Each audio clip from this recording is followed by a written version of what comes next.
For almost every gardener, tomatoes were the gateway into gardening as a whole. And as a result, if you were to throw a stick into a room of 20 gardeners, you'd probably hear 20 different opinions on how to prune your tomatoes. Some people swear by letting them sprawl and letting every sucker take over, and some people prune them within an inch of their life. And it doesn't help that between indeterminate, determinate, and dwarf varieties, there are actually real differences in how they grow and how they should be pruned. So I'm not here to tell you there's only one way to prune your tomatoes, but I am going to walk you through what's actually backed by research, what works across different climates, and most importantly, what's going to make your life easier while still getting real fruit. Let's jump in. First up, you need to know what type of tomato you're actually working with. Indeterminate tomatoes are your classic vining type, and as far as homegrown varieties go, they seem to be the most popular.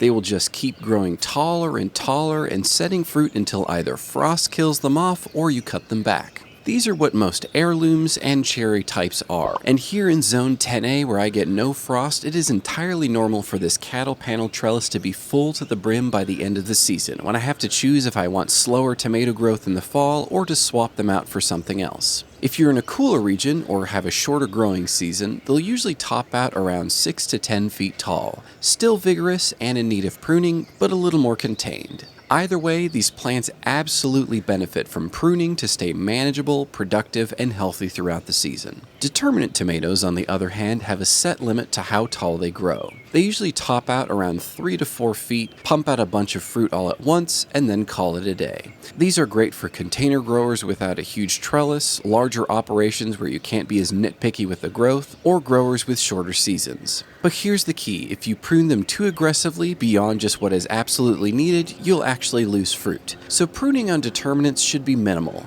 maybe just a few bottom leaves and any stems that are touching the ground to improve airflow and minimize the transfer of soil-borne disease. And then there are dwarf or patio tomatoes, which are often even smaller. These usually don't need pruning at all, except for basic cleanup, i.e. yellow leaves or growth touching the soil. They're bred to be compact and self-managing, and I tell myself every year that I will plant some of these, but then I hear the voice of my indeterminate varieties whispering in my ear to grow them yet again. Bottom line, if you're not sure what you have, check your seed packet or plant tag. It should tell you. Pruning an indeterminate like a determinate or vice versa can set you back really quickly. If you don't have any of this information, either because you got it as a gift or it just volunteered itself, your best bet is to wait until your first fruit ripens and then share it in a local gardening group or use some sort of plant ID app. So let's talk about why you'd want to prune in the first place beyond just aesthetics. The science backs this up. Pruning indeterminate tomatoes helps with 4 main things.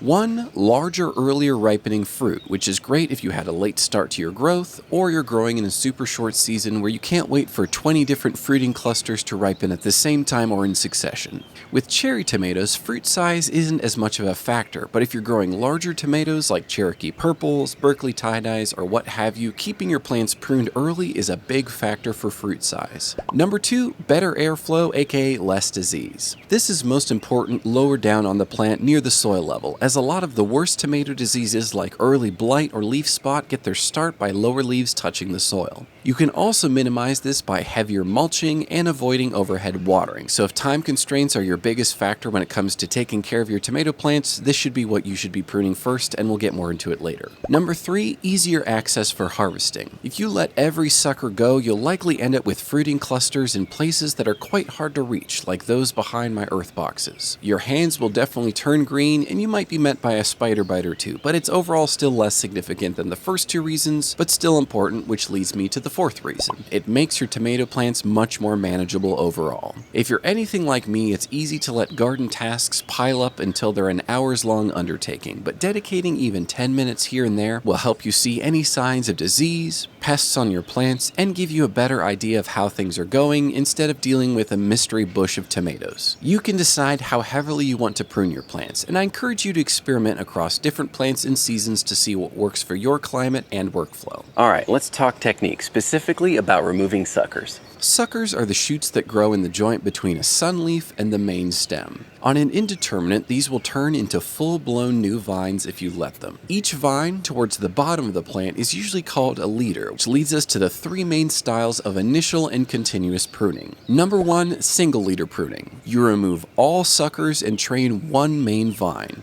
This makes for a super clean plant with great airflow that's perfect for small spaces and excellent for large fruits. But in a long season climate like mine, it can feel a little too restrictive, particularly with cherry tomato varieties, and regardless of your climate, you will likely see an overall reduction in production by doing a single leader with cherry tomatoes. So even if you do have a fairly short season, let your cherry tomatoes at least establish a few more leaders, which leads us to number 2, double leader pruning. This is the method that I always strive for early on in my season before I let things get crazy. You let the first sucker grow, usually the one just below the first flower cluster, and then remove the rest as the plant grows upwards.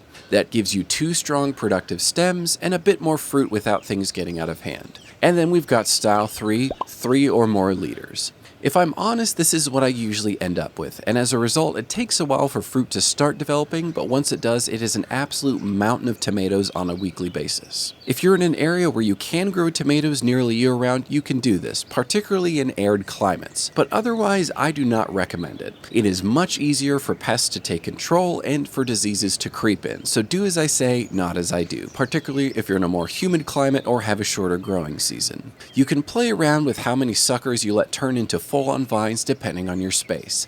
But I like to think of it as pruning for space, not pruning for yield. If a sucker has a place it can grow and be supported, then I leave it, but if it grows away from the trellis, I prune it. 2 pro tips here. Number 1, when removing suckers, do it when they're small, about 2 inches or less.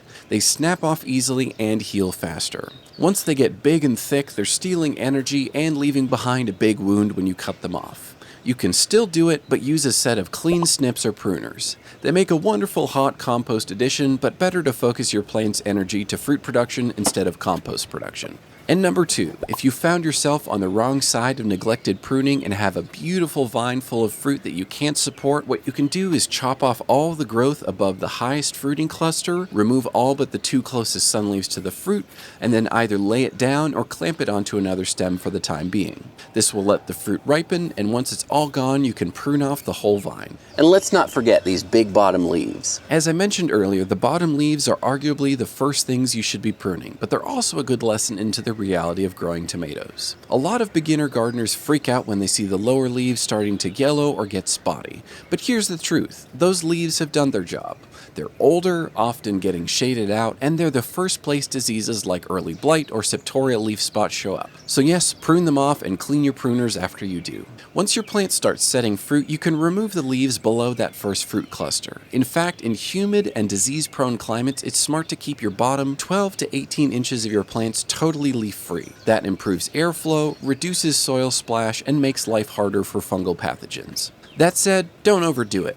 You still need a healthy canopy to shade your fruit, especially in hot, sunny climates like mine. If you remove too much, you risk sun scald, which looks like a pale, papery patch on your tomatoes. So be strategic and find a happy middle ground of pruning for airflow but not completely naked stems. Speaking of humidity, let's touch on a quick regional breakdown.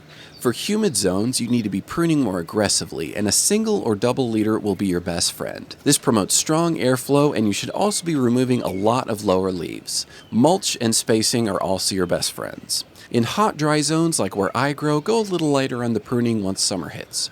In the early season, you can prune for structure and airflow, but as the heat cranks up, keep more leaves to protect fruit from sun scald. In both cases, mulch is key. It reduces splashback from soil, which spreads disease, retains moisture, and helps regulate soil temperature. And now let's talk about supports and trellising and how pruning factors in. In my garden, I primarily use tall cattle panel trellises, shorter vertical trellises, and sturdy tomato cages. With the tall trellises, I let indeterminates climb as high as they want for most of the season. I prune for support and growth, not necessarily for yield given the season length, but definitely keep the lower 18 inches clear and pruned and tie the vines as they go. Once they hit the top, I either let them hang back down or top them to redirect energy into ripening fruit or new suckers coming from the bottom. Cages are also wonderful and a newer means of growth for me, but I will likely switch these spots over to determinate varieties next year as the indeterminates don't have quite enough height to climb. There are also simpler means of trellising, and I want to touch briefly on the Florida weave and single staking even though I don't personally use them. The Florida weave is great if you've got a long row of tomatoes in full sun. You weave twine between stakes to hold the plants upright, and it works well for determinate types and shorter indeterminates, but the layout of my garden just isn't built for that. And then there's single staking, training a tomato to one vine up a stake. It's clean and effective if you're trying to save space, but with my long growing season and vigorous indeterminate varieties, it would mean constantly pruning and managing growth. So to recap, know your tomato type, prune indeterminates early and often, but don't overdo it. Remove lower leaves for airflow and disease prevention. Match your pruning to your support system and your climate.